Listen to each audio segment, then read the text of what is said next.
Cette semaine à l'émission, Sandra Blanchette, généalogiste, qui offrira des ateliers à Bonaventure dans la baie des Chaleurs et Cap-aux-Eaux dans le secteur de Gaspé. Dès le mois de mars prochain, vous entretient de sa passion. Moi, j'ai fait des études en généalogie avec le National Institute for Genealogical Studies, qui est situé en Ontario. Ils sont associés avec l'Université de l'Ontario, mais ils ne font pas partie intégrante. Ils sont vraiment indépendants. C'est un institut qui, en fait, offre des programmes de certificats virtuels. Donc, il y a des étudiants pratiquement partout dans le monde qui suivent les programmes qui sont là. Moi, je détiens 3 certificats avec eux, donc une en études d'archives canadiennes, une en études d'archives américaines et une en méthodologie. Et je vais bientôt en détenir un 4e en développement professionnel. Et pouvez-vous me parler de votre passion qu'est la généalogie? Bien, j'ai commencé un peu comme tout le monde. Tout le monde commence avec soit juste une curiosité à essayer de comprendre l'histoire qu'on entend au travers de la famille depuis notre enfance. Puis qu'on veut essayer de valider à quelque part si ces histoires-là sont vraies. Il y en a qui vont le faire pour essayer de savoir s'ils ont vraiment un ancêtre qui est irlandais ou de noblesse. Moi, j'ai commencé avec la curiosité des histoires de famille. Je voulais valider. J'ai commencé en 2010 et assez rapidement, ça s'est développé en passion. En moins d'1 an, je donnais déjà au moins 35 heures minimum par semaine en recherche, malgré un emploi à temps plein, à très temps plein. En 2015, c'est devenu clair pour moi que je voulais exercer la profession de généalogiste. Je voulais pouvoir aider les gens à retrouver leurs racines. C'est vrai qu'en tant que généalogiste, nous, on va faire la recherche pour les autres, mais la gratification qu'on a quand on fait notre propre recherche, quand on pousse malgré les obstacles qu'il peut y avoir, malgré les complexités, puis qu'on réussit à trouver une réponse à une question qui est là depuis peut-être 40 ans. Le plaisir qu'on a à enfin découvrir, à percer ce mystère-là est tellement immense que c'est pratiquement inexplicable. Donc, 2015, ça a été décidé. J'ai décidé que je voulais faire des études. J'ai commencé à faire des recherches. Les premières écoles que j'ai découvertes, il y avait 2 universités aux États-Unis, une université qui était en Angleterre. Pour moi, déménager dans un autre pays pour suivre des études, c'était pas une option. Et donc, j'ai découvert le National Institute. Et puis, je me suis abonnée pratiquement. Et puis, j'ai commencé avec un premier certificat, puis les 3 autres ont suivi là, très rapidement. Comment ça fonctionne? C'est par Internet ou? C'est en fait, on a plusieurs options, mais la formule que la plupart des gens vont prendre, donc on s'inscrit à un cours, on achète le matériel de base. Donc, il y a toutes les notes de cours. Il y a certains cours qu'on a des livres obligatoires à acheter, comme si on était à l'université ou au cégep.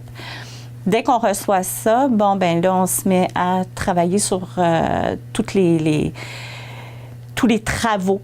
Donc, pour chaque module à l'intérieur d'un cours, il y a des travaux à faire. Il va y avoir des travaux qui sont d'ordre public, des travaux d'ordre privé. Les travaux d'ordre privé, c'est comme les examens. Donc, tout se fait en ligne. On répond tout en ligne directement. Donc, c'est vraiment à circuit fermé. C'est pas le grand public qui a accès à ça. On passe au travers de l'évaluation. Donc, souvent, il peut y avoir 2, 3, 4, voire même 5 instructeurs qui évaluent le travail des élèves par un cours. Et donc, à la fin des modules, on a l'examen final à faire. Puis c'est là où on sait si on a passé le cours ou pas passé le cours. Là. Donc, pour le programme de certificat, il faut passer au travers. Un programme de certificat de base, c'est 40 cours. Qu'est-ce que la généalogie est maintenant? La généalogie, dans les 30 dernières années, a extrêmement évolué. Donc, au niveau international, il y a des généalogistes de partout dans le monde qui se sont penchés sur des problématiques qui étaient reliées justement non seulement à l'éthique et comment que les généalogistes répondaient aux besoins des gens, mais aussi au niveau du standard d'évaluation des données qu'on va avoir. Donc, pendant longtemps, presque une centaine d'années, le standard généalogique qui était établi, qui était utilisé, en fait, c'était celui-là qui était établi dans les salles de cours. Donc, quand on se présente devant un juge, il y a différentes façons d'amener les éléments de preuve. Il y a ce qu'on va appeler justement sans l'ombre d'un doute. Ensuite, il va y avoir des éléments de preuve ou des évaluations d'éléments de preuve qui sont un peu moindres, où on amène le bénéfice du doute, donc ça va être basé sur quelques éléments qui semblent être clés. Puis malgré les autres éléments qu'on va aller rajouter, ça ne va pas vraiment faire de différence. Même si on a utilisé ça pendant longtemps, ça ne répondait pas nécessairement à nous, ce qu'on pouvait faire en généalogie. En généalogie, qu'est-ce qui se passe? C'est qu'à chaque année, à chaque mois, à chaque semaine, il y a des nouvelles archives, il y a des nouvelles informations qui sont mises au grand jour. Et puis, ces informations-là font en sorte qu'une conclusion qu'on a réussi à atteindre peut changer de par la nouvelle information qui arrive. Donc, tous ces standards-là, ils ont évolué. Tout le code éthique a évolué aussi, qui fait en sorte que maintenant, des généalogistes partout dans le monde suivent les mêmes standards, suivent la même façon de pouvoir atteindre les conclusions, suivent la même façon d'évaluer l'information, les documents qu'on va avoir, les archives qu'on va trouver, les sources qu'on va utiliser, les ressources qu'on va utiliser aussi. Donc, ce n'est plus juste trouver la date de baptême, de mariage, de décès, puis essayer de localiser dans un emplacement quelconque. On essaie vraiment de redécouvrir la vie d'un individu. Donc, ça se situe à quelque part entre la généalogie avant, où ce qu'on traçait seulement un pedigree, puis le travail d'historien familial. Donc, nous, ce qu'on va essayer de faire, c'est vraiment de reconstruire, puis de reconstruire de façon éthique, donc en allant chercher le plus d'informations et en ne dissimulant rien. Donc, c'est vraiment, on met la vérité au grand jour. Là. Et pouvez-vous avoir de l'aide extérieure, genre de d'autres généalogistes de d'autres pays? Oui, parce que chaque généalogiste, en fait, va avoir sa spécialisation. Moi, ma spécialisation, c'est la péninsule gaspésienne. Il y a tellement de choses à apprendre, donc on connaît tellement mal l'histoire de la Gaspésie ou de la péninsule par rapport aux documents qui n'ont pas encore été découverts, que c'est déjà beaucoup assimilé. Puis, je considère que pour pouvoir bien desservir ma région, je veux prendre le temps de juste me concentrer sur ma région.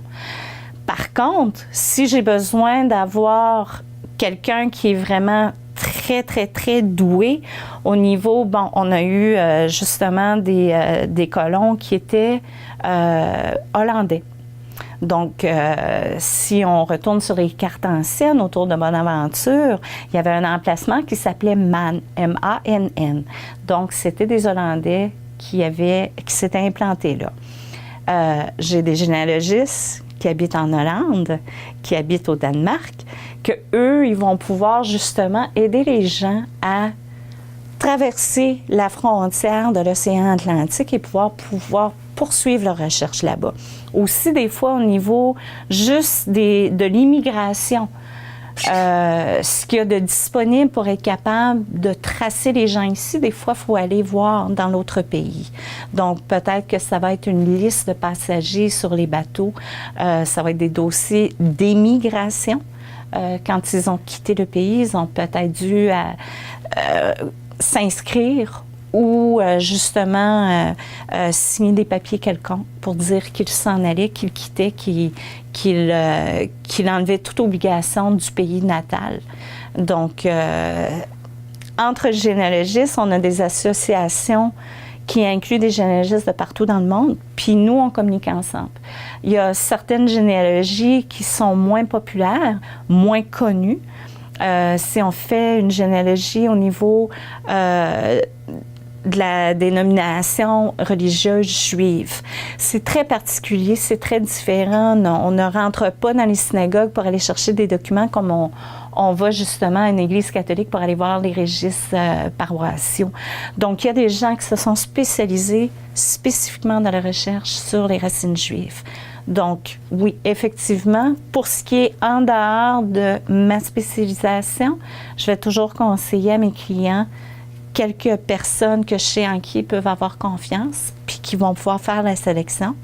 Puis si le client me dit, ben vas-y, je te fais confiance, va chercher cette personne-là pour faire le travail, cette partie de travail-là, je les embauche comme sous-traitants. Puis on travaille ensemble pour amener l'information au client. Okay. Et y a-t-il une certaine éthique à respecter comme généalogiste? Il y a énormément d'éthique à respecter. En fait, on a des codes d'éthique et des codes de conduite professionnelle qu'on doit respecter qui gèrent en fait les obligations qu'on a envers le public, envers nos clients, puis envers la profession en général. C'est un peu comme un code de déontologie. Au niveau médical. Donc, on a l'obligation de ne jamais dissimuler une vérité, de ne pas créer de diffamation au niveau d'un autre professionnel. Par contre, on a l'obligation de dénoncer tout mensonge qui pourrait être publié, que ce soit dans un livre, sur Internet, dans un blog, une page Facebook ou quoi que ce soit. Pas qu'on ait les polices de la généalogie, mais justement pour protéger la réputation de la profession qui commence maintenant même si depuis 30 ans, il y a beaucoup de travail, les 15 dernières années, la réputation de la généalogie a énormément changé. On rencontre moins de charlatans. Il y a eu énormément de charlatans dans le passé qui construisaient des pédigris faits sur mesure pour des gens qui voulaient avoir des marques de noblesse. Ça n'existe plus maintenant. Donc, nous, de par ces codes d'éthique-là, comment qu'une recherche généalogique va se faire, c'est qu'on parle d'une personne, la personne la plus récente, puis on va voir où est-ce que les documents vont nous suivre, vont aller, on va voir où est-ce que l'information va nous mener. On ne part pas d'une constatation ou d'un espoir qui est de faire partie de telle marque de noblesse ou quoi que ce soit, puis essayer de relier des éléments de preuve. Donc, c'est très différent. La semaine prochaine, Mme Blanchette nous parlera des ateliers qu'elle offrira prochainement dans le secteur de Bonaventure et Gaspé.